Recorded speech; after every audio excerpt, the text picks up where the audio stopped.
નમસ્કાર વિદ્યાર્થી મિત્રો, ફરી એકવાર આપનું હાર્દિક સ્વાગત છે આપણા યુટ્યુબ વિડીયો લેક્ચરમાં, આપણી યુટ્યુબ ચેનલ બ્રહ્માસ્ત્રમાં.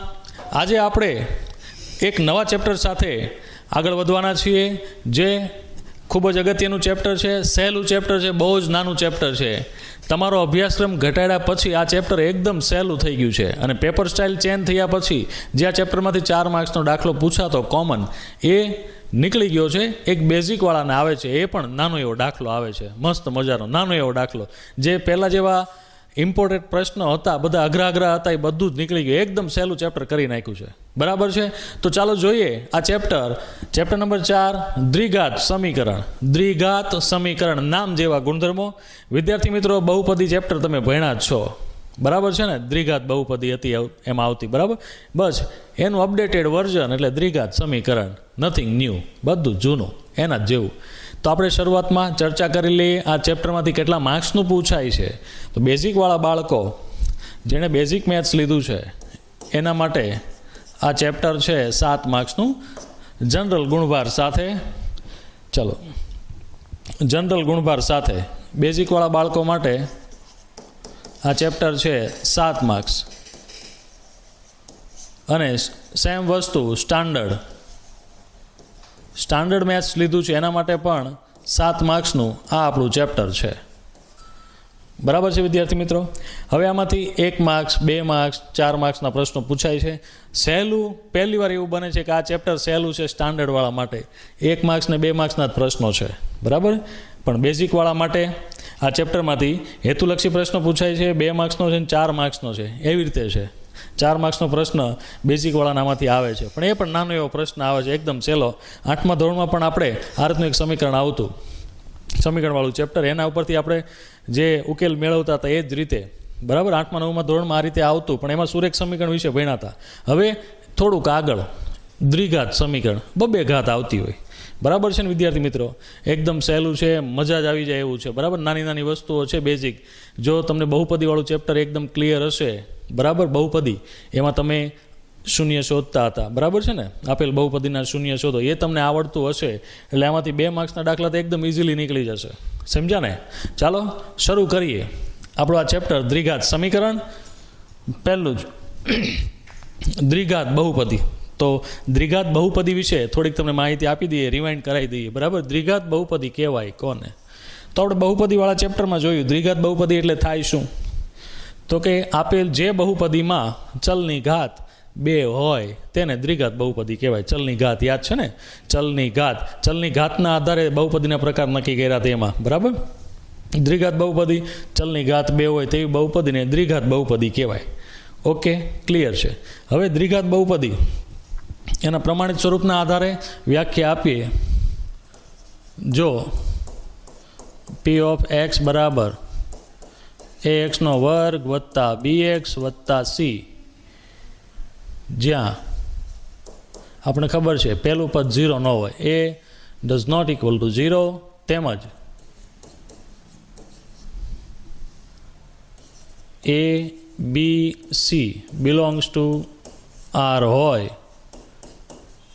તો p ઓફ x ને દ્વિઘાત બહુપદી કહેવાય. યાદ છે વિદ્યાર્થી મિત્રો? એકદમ સહેલું હતું. બીજા ચેપ્ટરમાં તમે જોયું હતું p ઓફ x બરાબર ax² વત્તા bx વત્તા c, જ્યાં a does not equal to 0 અને a b c belongs to R. belongs to R મતલબ a b અને c એ છે કેવી છે? વાસ્તવિક સંખ્યા, બરાબર. વાસ્તવિક સંખ્યા ગણ આરમાં આવેલી કિંમતો છે. belongs to નો મતલબ એવો થાય. તો p ઓફ x ને દ્વિઘાત બહુપદી કહેવાય. હવે દ્વિઘાત બહુપદી, તેના શૂન્યો પણ તમને ખ્યાલ છે. દ્વિઘાત બહુપદીના શૂન્યો કેટલા હોય? તો કે સર મહત્તમ 2, વધુમાં વધુ 2 હોય, બરાબર છે ને. એનો મતલબ 2 અથવા 2 કરતાં ઓછા એના જવાબ મળે.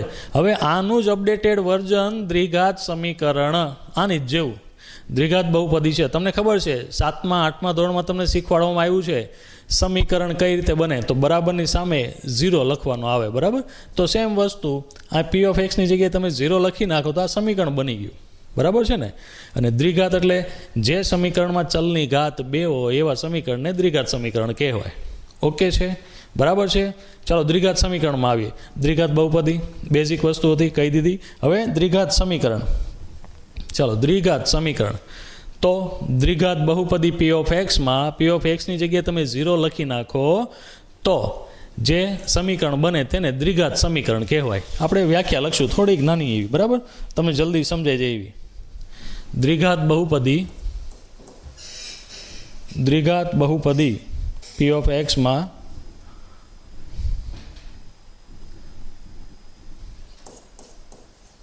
દ્વિઘાત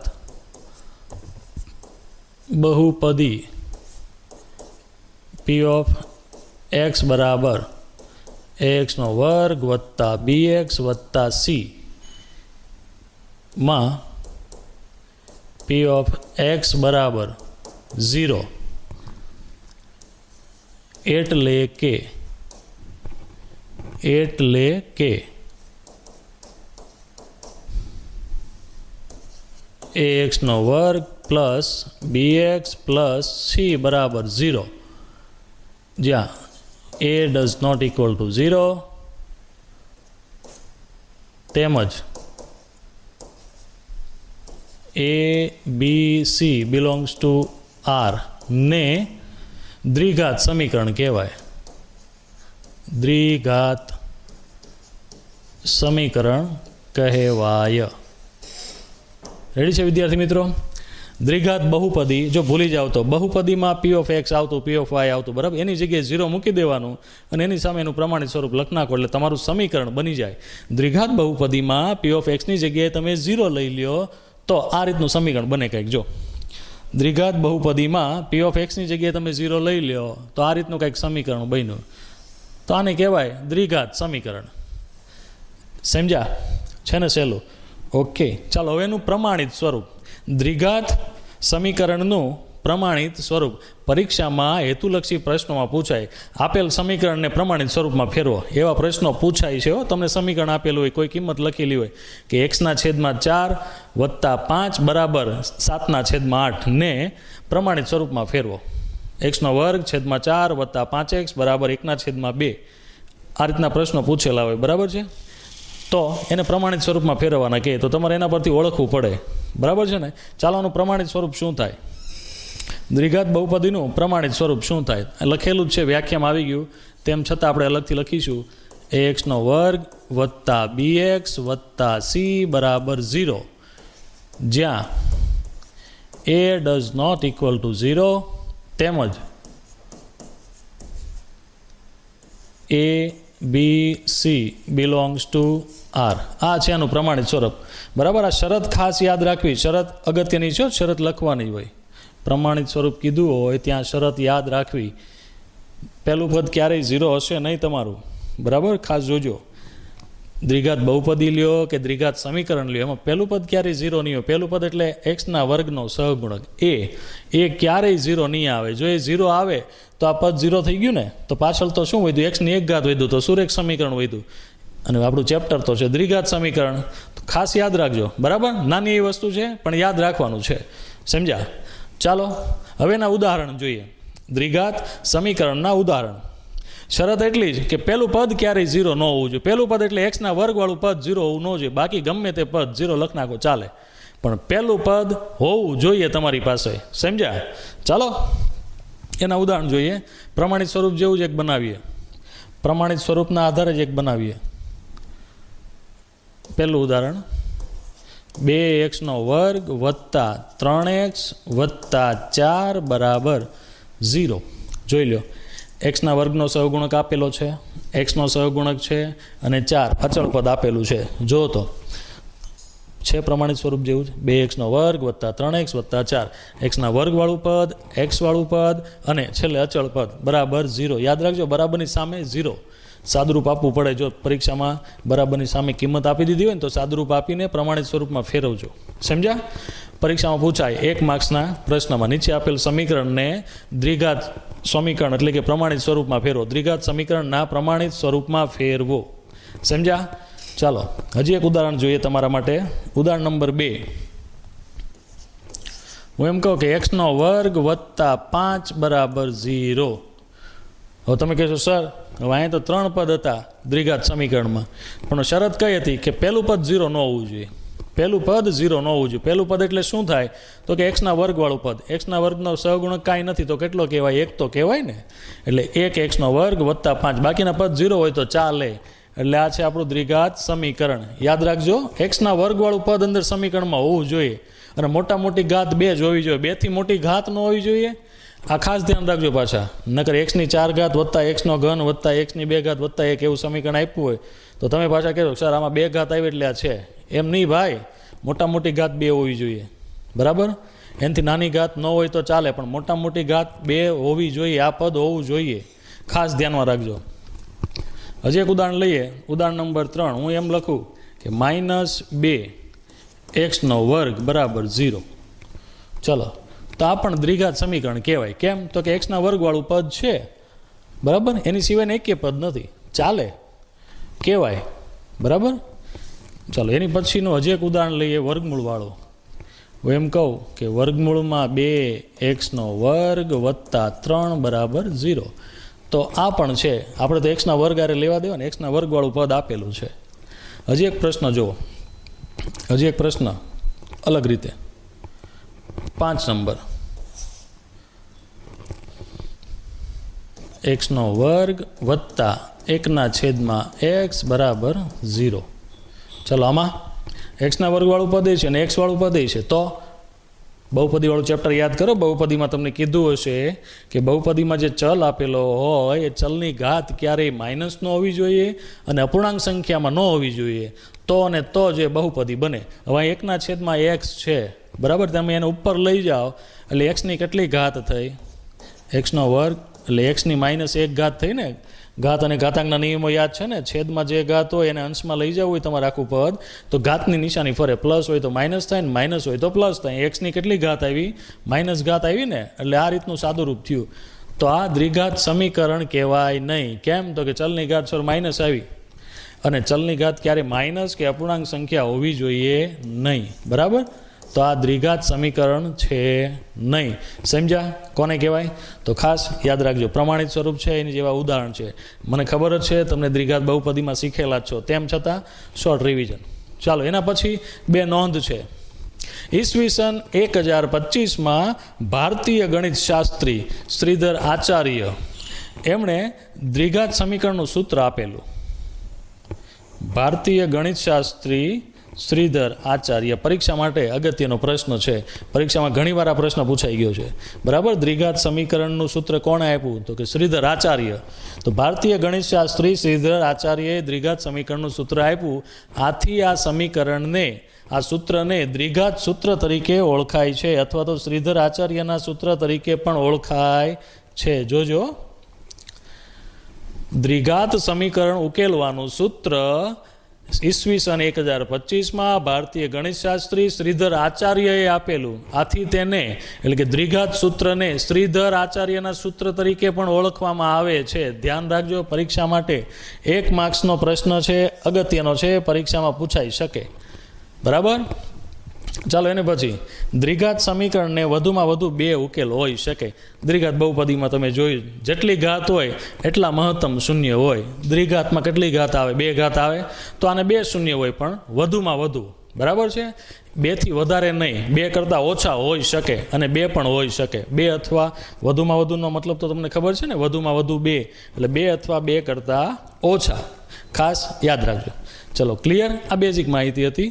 હવે દ્વિઘાત સમીકરણનો ઉકેલ મેળવવાની રીત આ ચેપ્ટરમાં જે ભણવાના છીએ તે મેઇન 3 રીત છે, મુખ્ય 3 રીત છે દ્વિઘાત સમીકરણનો ઉકેલ શોધવાની રીત. પહેલું છે અવયવીકરણની રીત, બીજી છે પૂર્ણ વર્ગની રીત અને ત્રીજું છે દ્વિઘાત સૂત્રની રીત. અગત્યનું છેલ્લું જે ટોપિક છે ખૂબ જ અગત્યનો, દ્વિઘાત સૂત્ર. અવયવીકરણ તો તમે બીજા ચેપ્ટર બહુપદીમાં પણ શીખીને આવ્યા છો. બરાબર ને? તમને અવયવ પાડતા તમને યાદ હોય તો ax² + bx + c એના અવયવ પાડતા. હમણાં એક ઉદાહરણ તમને સમજાવીશ. એમાંથી આ જે રીત છે પૂર્ણ વર્ગની રીત, આ અત્યારે હાલમાં સિલેબસમાંથી હમણાં રિડ્યુસ છો એમાં નીકળી ગઈ છે. બરાબર? નીકળી ગઈ છે. વિદ્યાર્થીને થોડીક હાર્ડ પડતી આ રીત, અને એક ઇન્ટરેસ્ટિંગ રીત હતી આ પૂર્ણ વર્ગની રીત, પણ એ હાલમાં આપણે ટોપિકમાંથી નીકળી ગઈ છે. આ ચેપ્ટરમાં બે પદ્ધતિ વધી, અવયવીકરણની રીત અને દ્વિઘાત સૂત્રની રીત. બરાબર છે. દ્વિઘાત સૂત્ર તમારા માટે નવું થશે. અવયવીકરણની રીત તમે બહુપદીવાળા પ્રકરણમાં શીખી ગયા છો. એક ઉદાહરણ આપું, એક્ઝામ્પલ, કે એક્સનો વર્ગ વત્તા, ઉદાહરણ તરીકે લઈએ આપણે, એક્સનો વર્ગ વત્તા 4x વત્તા 2, આ બહુપદી છે 4x વત્તા 4. બરાબર. આના ઉકેલ શોધો, શૂન્ય શોધો. આપણે બહુપદીવાળું ચેપ્ટર હતું તો આમાં તો આપણે શું કરતા, તો કે સર પહેલા ને છેલ્લા પદના સહગુણકનો ગુણાકાર. અહીં કેટલા છે? 1, તો 4 એકા 4, યાદ છે ને? 4 એકા 4, 4ના એવા ભાગ પાડો કે એ ભાગનો ગુણાકાર કરો તો જવાબમાં 4 આવે, તો 2 દુ 4 થાય, યાદ છે ને ભાઈ? અને અહીં નિશાની કઈ આવશે? Plus plus. આ બધા સૂત્રો જે કંઈ નિશાનીના નિયમો છે આપણે ચેપ્ટર નંબર 2માં શીખી જ ગયા છે. બરાબર. 8મા ધોરણથી આપણે આવે છે, 8, 9, 10. તો સેમ વસ્તુ, એક્સનો વર્ગ વત્તા 2x વત્તા 2x વત્તા 4, અને પૂર્ણવર્ગની રીતે પણ ઉકેલી શકાય હો, સીધું જ સૂત્ર છે. ચાલો, આમાંથી સામાન્ય કેટલા? તો કે x, તો અહીં વધ્યું x પ્લસ 2, આમાંથી 2 સામાન્ય કાઢો એટલે વધ્યા x પ્લસ 2. આ રીત યાદ છે ને? બરાબર. આ છે આપણી અવયવીકરણની રીત. બીજા ચેપ્ટરમાં આપણે જે શીખી ગયા હતા એની એ જ બેઠી રીતનો આપણે અહીં ઉપયોગ કરવાનો છે. અહીં આપણે ખાલી p ઓફ xની જગ્યાએ 0 લેવાનો આવશે. સમજ્યા? બરાબર છે ને? ચાલો, એની પછી છે દ્વિઘાત સૂત્રવાળી રીત. ખૂબ જ અગત્યની, 2 માર્ક્સના દાખલામાં પૂછાશે.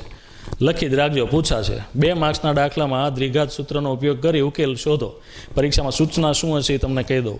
નીચે આપેલ સમીકરણનો ઉકેલ શોધો એવું કીધું હોય તો આપણી પાસે 2 રીત છે, અવયવીકરણ અને દ્વિઘાત સૂત્ર. કોઈ પણ રીતે તમે જવાબ લાવી શકો. બરાબર છે. પણ જો તમને સ્પેશિયલી કીધું હોય કે નીચે આપેલ સમીકરણનો અવયવીકરણની રીતે ઉકેલ શોધો તો તમારે ફરજિયાત અવયવીકરણ લેવાનું. તમને એમ કીધું હોય કે નીચે આપેલ સમીકરણનો ઉકેલ દ્વિઘાત સૂત્રની રીતે શોધો તો યાદ રાખજો, ફરજિયાત દ્વિઘાત સૂત્ર વાપરવું જ પડશે. બરાબર છે એકદમ સહેલું. કાંઈ સૂચના ન હોય તો 2માંથી કોઈ પણ રીત વાપરો, ચાલશે. પણ સૂચના આપી એટલે સૂચનાનું પાલન કરવું પડશે. જો તમે પાલન નહીં કરો તો બોર્ડમાં જે પેપર ચેક કરતો છે ને એ માર્ક્સ આપવામાં પાલન નહીં કરે ભાઈ, એ માર્ક્સ 0. સમજ્યા? ધ્યાનમાં રાખજો. ચાલો, અથવા તો તમને એમ પણ કહે નીચે આપેલ સમીકરણનો ઉકેલ શ્રીધર આચાર્યના સૂત્રની રીતે મેળવો, તો શ્રીધર આચાર્યનું સૂત્ર એટલે દ્વિઘાત સૂત્ર. ધ્યાનમાં રાખજો, ભૂલ ના થાય. સમજ્યા ને? ચાલો, આ થઈ ગઈ કેટલી વસ્તુ ભણવાની છે, કઈ રીત ભણવાની છે. બરાબર. 2 રીત જ ભણવાની છે, એકદમ ઇઝી છે, મજા જ આવવાની છે. ચાલો, એની પછી દ્વિઘાત સૂત્ર. દ્વિઘાત સૂત્ર આ આપણું સૂત્ર છે. x બરાબર -b plus or minus √d છેદમાં 2a. આ ઘડીક યાદ રાખજો. એની પહેલાં મારે 2-3 વસ્તુ કેવી છે હું પહેલાં કહી દઉં, આની ડિટેલ છેલ્લે આપું. સમજ્યા? ચાલો, વિવેચક. વિવેચક બબુચકનો ભાઈ વિવેચક એવું નથી પણ ખાલી કહું છું. ચાલો, વિવેચક. વિવેચક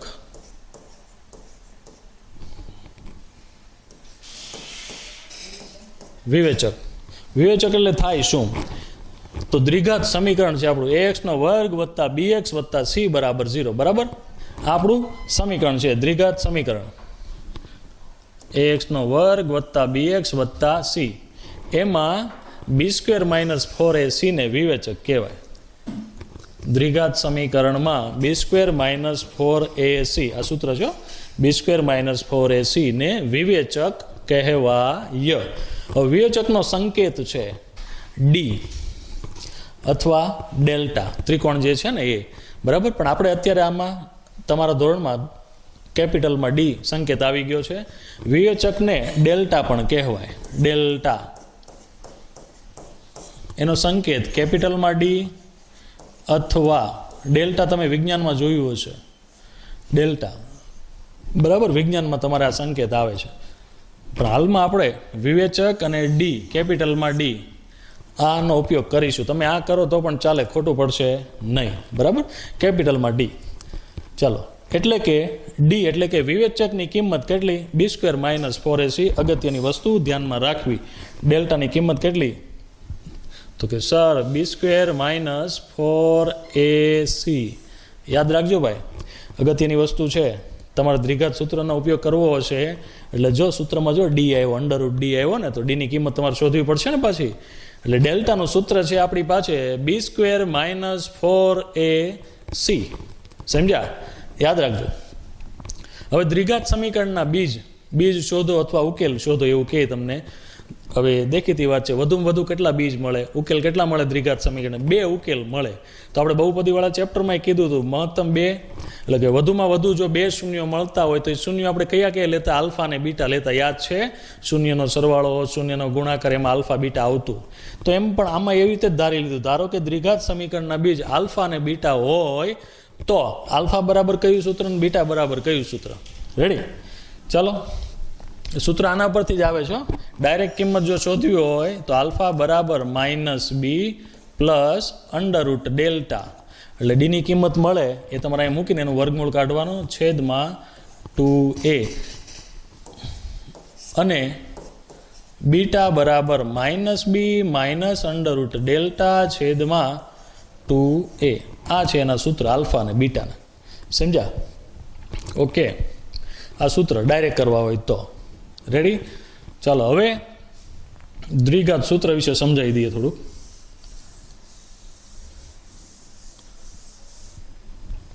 આપણું દ્વિઘાત સૂત્ર છે x બરાબર -b plus or minus under root delta છેદમાં 2a. હવે સર અહીંયા કિંમતો આવી a, b અને d, આ બધું લાવવું ક્યાંથી? બરાબર છે ને? તો ક્યાંથી લેશો? તો આપણું એક પ્રમાણિત સ્વરૂપ શું છે? ax² વત્તા bx વત્તા c બરાબર 0. આ છે આપણું દ્વિઘાત સમીકરણનું પ્રમાણિત સ્વરૂપ. બરાબર છે ને? તો a એટલે શું થાય? તો કે x નો સહગુણક. એની કિંમત મળી ગઈ, બીની કિંમત અહીંયાથી, સીની કિંમત અહીંયાથી. ક્લિયર? હવે વધ્યો ભાઈ ડેલ્ટા. ડેલ્ટો એટલે શું થાય?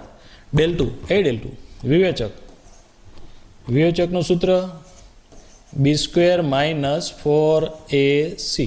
આના ઉપરથી ડેલ્ટા શોધવાનો, પછી એની કિંમત અહીં મૂકવાની, વર્ગમૂળ નીકળતું હોય તો કાઢવાનું, સાદુરૂપ આપવાનું, એટલે તમારા બીજ મળશે તમને. સમજ્યા? એકદમ સહેલો પ્રશ્ન છે. 2 ગુણના પ્રશ્ન તરીકે સ્ટાન્ડર્ડ મેથ્સ જેણે લીધું છે બાળકો ખાસ ધ્યાનમાં રાખશે. સેક્શન બીમાં 2 ગુણના પ્રશ્નમાં તમારે આવવાની શક્યતા પૂરેપૂરી છે. એક દાખલો તો હશે જ. બરાબર? વિવેચક શોધો, એ પ્રશ્ન આવશે જ, યાદ રાખજો. ચાલો, એક ઉદાહરણ લઈએ આપણે. ઉદાહરણ તરીકે આપણી પાસે એક બહુપદી છે 2x² વત્તા 8x વત્તા 5 બરાબર 0. તો અહીંયા એની કિંમત કેટલી? 2, b બરાબર 8 અને c બરાબર 5, ઉદાહરણ તરીકે. રેડી? આના ઉપરથી આપણે ડેલ્ટાની કિંમત શોધવી પડે. ડેલ્ટા એટલે શું થાય? ડેલ્ટા એટલે b² - 4ac. રેડી? b કેટલો છે? 8. 8 નો વર્ગ કેટલો? 64 માઇનસ 4 ગુણાકારમાં a ગુણાકારમાં c. 4 ગુણાકારમાં a કેટલા છે? 2. 4 દુ 8, 8 પંચા 40. 64 માંથી 40 જાય તો કેટલા વધ્યા? 24 વધ્યા. આ છે આપણી ડેલ્ટાની કિંમત. રેડી? સમજ્યા? આ રીતે તમારે ડેલ્ટા શોધવાનો, પછી દ્વિઘાત સૂત્રમાં તમારે મૂકી દેવાનો. ક્લિયર? સમજ્યા ને? એકદમ સહેલું છે, મજા આવશે. ચાલો, હવે ડેલ્ટાની કિંમત આધારિત પ્રશ્નો, હેતુલક્ષી પ્રશ્ન માટે કામની વસ્તુ છે. એક નાનું હવે ચાર્ટ. ડેલ્ટાની કિંમત આધારિત પ્રશ્નો. ડેલ્ટા એટલે વિવેચક. વિવેચકના મૂલ્ય પરથી દ્વિઘાત સમીકરણના બીજના સ્વરૂપ વિશેની માહિતી. બીજના સ્વરૂપ વિશેની માહિતી અગત્યનો પ્રશ્ન છે. આ થિયરી ખાસ ધ્યાનમાં લેવી. ચાર્ટ સ્વરૂપે યાદ રાખશો એટલે તમને એકદમ ઇઝીલી યાદ રહી જશે. બરાબર? તો ડેલ્ટાની કિંમત કેવી હોય? ડી. વિવેચકનું મૂલ્ય કેવું હોય? તો એના જવાબ, એના બીજ, ઉકેલ કેવા મળે એને દર્શાવતો આ ચાર્ટ છે. બરાબર? ચોપડીમાં ચાર્ટ નથી આપ્યો. બરાબર? તો તમે ચાર્ટવાળી મેથડ યાદ રાખશો, એકદમ ઇઝીલી યાદ રહી જશે.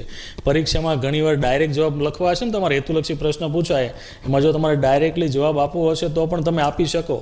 બરાબર? ચાર્ટ યાદ હશે ને તો એકદમ ઇઝીલી દાખલો પૂરો થશે. સમજ્યા? ચલો, ડેલ્ટા. હવે ડેલ્ટાની કેટલી કિંમત મળે? તો કે સર 3 કિંમત મળે એમ છે. દેખીતી વાત છે. કોઈ પણ સંખ્યાની કિંમત, કોઈ પણ ચલની કિંમત આપણે શોધવી હોય તો કઈ રીતે મળે? તો એની કિંમત કાં 0 હોય, 0 કરતાં મોટી હોય, અથવા તો 0 કરતાં નાની હોય. 3 જ ઓપ્શન છે ને તમારી પાસે. 0 હોય, 0 કરતાં મોટી હોય કે 0 કરતાં નાની હોય. સમજ્યા? ચાલો, એમાં પહેલો ઓપ્શન લઈએ. 3 ભાગ પાડ્યા છે. ડીની કિંમત 0 કરતાં નાની, ડીની કિંમત 0 કરતાં મોટી અને ડીની કિંમત 0.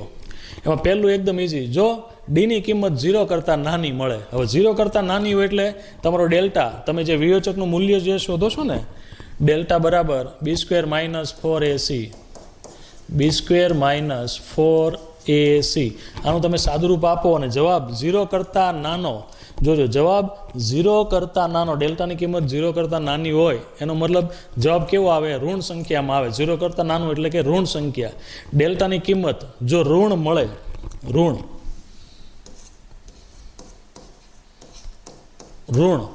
તો એનો ઉકેલ જ ન મળે. જો લખ્યું છે નીચે, ડેલ્ટાની કિંમત ઋણ મળે તો વાસ્તવિક બીજ મળે નહીં, એટલે એવા સમીકરણમાં તમને ઉકેલ મળશે નહીં. સમજ્યા? આ મોઢે ગણતરી થાય હો, સીધી જ મોઢે ગણતરી થાય. ડેલ્ટા બરાબર બી સ્ક્વેર માઇનસ 4ac સીધું જ મોઢે કાઉન્ટ કરી શકો અને સીધો જ હેતુલક્ષી પ્રશ્નોનો જવાબ તમે આપી શકો. ક્લિયર?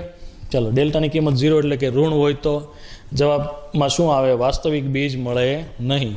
હવે છેલ્લો ઓપ્શન એમાં જો તો છેલ્લું વચ્ચેનું પછી સમજાવું. ડેલ્ટાની કિંમત 0 હોય, 0, ડી બરાબર 0, તમે સાદુરૂપ આપ્યું, સરખી બે કિંમત આવી ગઈ, એની બાદબાકી કરવાની થાય, જવાબ કેવો મળે? 0. ગમે ત્યારે ડેલ્ટાની કિંમત 0 આવે તો વાસ્તવિક અને સમાન બીજ મળે, બે સરખા જવાબ આવશે. ડેલ્ટા 0, તમે આપણું જે દ્વિઘાત સૂત્ર હતું, x બરાબર -b plus or minus under root delta છેદમાં 2a આપણું સૂત્ર છે, બરાબર. એમાં ડેલ્ટાની કિંમત તમે 0 મૂકો, ડેલ્ટા બરાબર 0 આવ્યો ને, તો આ તો ડેલ્ટા નીકળી ગયું, તો આપણો જવાબ શું આવશે? x બરાબર -b/2a. ડેલ્ટા તો નીકળી ગયો, તો b અને એની કિંમત સીધી મળી જાય, સીધી મૂકી દો અંદર, એટલે સીધું જ સાદુરૂપ આવી જાય. સમજ્યા? ડેલ્ટાની કિંમત 0 હોય ત્યારે એના બીજ કેવા હોય? તો x બરાબર -b/2a. આ યાદ રાખજો સીધા જ, બરાબર. બે બીજ આલ્ફા અને બીટા બેનો જવાબ આ જ આવશે, સેમ સરખો જ. હવે અગત્યની વસ્તુ જે છે એ આ છે, ડેલ્ટાની કિંમત 0 કરતાં મોટી હોય એટલે આ જવાબ કેવો હોય? ધન, પ્લસમાં જવાબ મળે, બરાબર. તો એના બીજ મળે કેવા? તો કે વાસ્તવિક અને ભિન્ન. વાસ્તવિક અને ભિન્ન, ભિન્ન એટલે અલગ અલગ જવાબ આવે.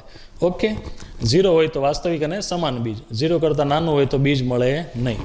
આ ધ્યાન રાખવાનું છે. હવે ભિન્ન બીજ મળે. હવે ડેલ્ટાની કિંમત બે વસ્તુ મળે, બે રીતે તમારે જોવાનું, બરાબર. વાસ્તવિક અને ભિન્ન મળે, ઓકે, કાંઈ વાંધો નહીં. હવે ડેલ્ટામાં તમે સાદુરૂપ આપો ને જવાબ પૂર્ણ વર્ગ સંખ્યા મળે. પૂર્ણ વર્ગનો મતલબ શું થાય? કે જેનું વર્ગમૂળ નીકળી શકે એવી સંખ્યા મળે તમને વિદ્યાર્થી મિત્રો. તો એના બીજ કેવા મળે? તો કે સમય અને વાસ્તવિક. સમય વિશે તમને ખ્યાલ છે, બરાબર. વર્ગમૂળ વગરની સંખ્યામાં આવશે, એટલે જે તમે એનું સાદુરૂપ આસાનીથી તમે આપી શકશો. સમય અને કેવા મળે? વાસ્તવિક બીજ મળે. ક્યારે? તો કે ડેલ્ટાની કિંમત પૂર્ણ વર્ગ સંખ્યા હોય તો એના બીજ સમય અને વાસ્તવિક મળે. આ ખાસ યાદ રાખજો, અગત્યની વસ્તુ છે. હેતુલક્ષી પ્રશ્નોમાં સીધો જવાબ આપી શકાય આની મદદથી, બરાબર. હેતુલક્ષી પ્રશ્નો તમને MCQ આપ્યા હોય, ડેલ્ટાની કિંમત 0, ધારો કે ડેલ્ટાની કિંમત આપી દીધી હોય 36, તો એના પરથી તમે ડાયરેક્ટ જવાબ આપી શકો. ડેલ્ટા પૂર્ણ વર્ગ મળ્યો ને, 36નું વર્ગમૂળ 6. જો ડેલ્ટા પૂર્ણ વર્ગ સંખ્યા ન હોય, પૂર્ણ વર્ગ ન હોય એટલે કે જેનું વર્ગમૂળ ન નીકળી શકે એવી સંખ્યા તરીકે આપેલું હોય તો એના બીજ કેવા મળે? અસમય અને વાસ્તવિક. વાસ્તવિક તો બધામાં આવવાનું જ છે, પણ નવું તો કે અસમય. અસમય એટલે વર્ગમૂળવાળા બીજ તમને મળશે. આમાં વર્ગમૂળવાળી સંખ્યા તમને મળશે. ધારો કે અહીંયા હું લખી દઉં 23 + 2. એક મિનિટ, સાદુરૂપાનું કાંઈ પણ રીતે વર્ગમૂળવાળી સંખ્યામાં જવાબ તમારો આવશે 5 + 2 વર્ગમૂળમાં 3/3. આ રીતના તમારા જવાબ મળી શકે. ઉદાહરણ તરીકેની વાત છે, બરાબર. ઉદાહરણ તરીકે આવા જવાબ મળે. અસમય કીધું ને, અસમય અને વાસ્તવિક બીજ મળે. આવા નવા તમને બે બીજ મળશે વર્ગમૂળવાળા, કે જેનું વર્ગમૂળ નીકળવાનું નથી. સમજ્યા? તો આ હેતુલક્ષી પ્રશ્ન માટે આ બે નોંધો કામની છે. રેડી? ચાલો એકવાર ક્વિક રિવિઝન કરીએ, બરાબર. તમે ઘડી કોષ્ટકને ભૂલી જાઓ, આ ચાર્ટને તમે ભૂલી જાઓ. ડેલ્ટાની 3 કિંમત, ડેલ્ટાની કિંમત 0 કરતાં નાની હોય તો બીજ મળે નહીં. ડેલ્ટાની કિંમત 0 હોય તો કેવા બીજ મળે? વાસ્તવિક અને સમાન. જો ડેલ્ટાની કિંમત 0 કરતાં મોટી હોય એટલે કે ધન સંખ્યા આવતી હોય, તેમાં બે પ્રકાર. ડેલ્ટા પૂર્ણ વર્ગ સંખ્યા હોય તો એને સમય અને વાસ્તવિક મળે, અને ડેલ્ટા પૂર્ણ વર્ગ ન હોય તો અસમય અને વાસ્તવિક મળે. હેતુલક્ષી પ્રશ્ન તરીકે આ કોષ્ટકમાંથી 1 ગુણનો પ્રશ્ન પૂછાયો. ધ્યાન રાખજો, તમને પરીક્ષામાં સમીકરણ આપે અને તમને કહે આપેલ સમીકરણના બીજ કેવા હોય, ઓપ્શનમાં તમને આ રીતના પ્રશ્નો આપે, વાસ્તવિક બીજ મળે નહીં, વાસ્તવિક અને ભિન્ન હોય, વાસ્તવિક અને સમાન હોય, અથવા તો સમય અને વાસ્તવિક હોય, અસમય અને વાસ્તવિક હોય, આવા ઓપ્શન તમને આપશે. બરાબર, તો ખાસ ધ્યાન રાખજો, ચાર્ટ જોઈ લેજો, એકદમ સહેલો છે, મજા આવી જશે. ચાર્ટ સ્વરૂપે યાદ રાખશો એટલે એકદમ ઇઝીલી યાદ રહી જશે. બરાબર છે. આનો ઉપયોગ આપણે દાખલામાં પણ કરશું, યાદ રાખજો, અગત્યનું છે. સૂચના આપીએ છીએ, નીચે આપેલ સમીકરણના બીજ જો વાસ્તવિક અને ભિન્ન હોય તો કેની કિંમત શોધો, એવા પ્રશ્નો પણ આવે. બરાબર, હેતુલક્ષી પ્રશ્નોમાં તમને પૂછાઈ શકે, 2 માર્ક્સના પ્રશ્નોમાં તમને આવા પ્રશ્નો મળશે. સમજ્યા? તો ચાલો, અહીંયા આપણું જે બેઝિક વસ્તુ હતી આ ચેપ્ટરની થિયરી એ પૂરી કરી. બરાબર, એકદમ સહેલું છે, મજા આવે એવું છે. આની પછીના લેક્ચરમાં મળશું એટલે આ ચેપ્ટર આધારિત, આ થિયરી આધારિત નવા પ્રશ્નો મળશે તમને. બરાબર, થિયરીની પેટર્નમાં તમને જે રીતે થિયરીની પેટર્ન હતી એ જ પેટર્નમાં આપણે પ્રશ્નો જોવાના છીએ. બરાબર વિદ્યાર્થી મિત્રો, તો આની પછીના લેક્ચરમાં મળીએ. ત્યાં સુધી તમે આ થિયરી વાંચી લો, 2 વાર લખી લો, એવું લાગે તો કોષ્ટક લખી લો. બરાબર, એટલે કે આપણે દાખલા ગણતા હોય ત્યારે એકદમ આસાનીથી દાખલા ગણી શકીએ. બરાબર, એકદમ સહેલું છે, નાનું એવું ચેપ્ટર છે. હજી એકવાર કહી દઉં, આમાંથી જે અઘરા દાખલા હતા એ બધું જ કાઢી નાખ્યું છે બોર્ડમાં. બરાબર, તો વધુ એકદમ સહેલું જ દાખલા ગણશો એટલે મજા જ આવી જશે. તો વિદ્યાર્થી, આની પછીના લેક્ચરમાં મળીએ. ત્યાં સુધી લખતા રહો, વાંચતા રહો અને પ્રેક્ટિસ કરતા રહો.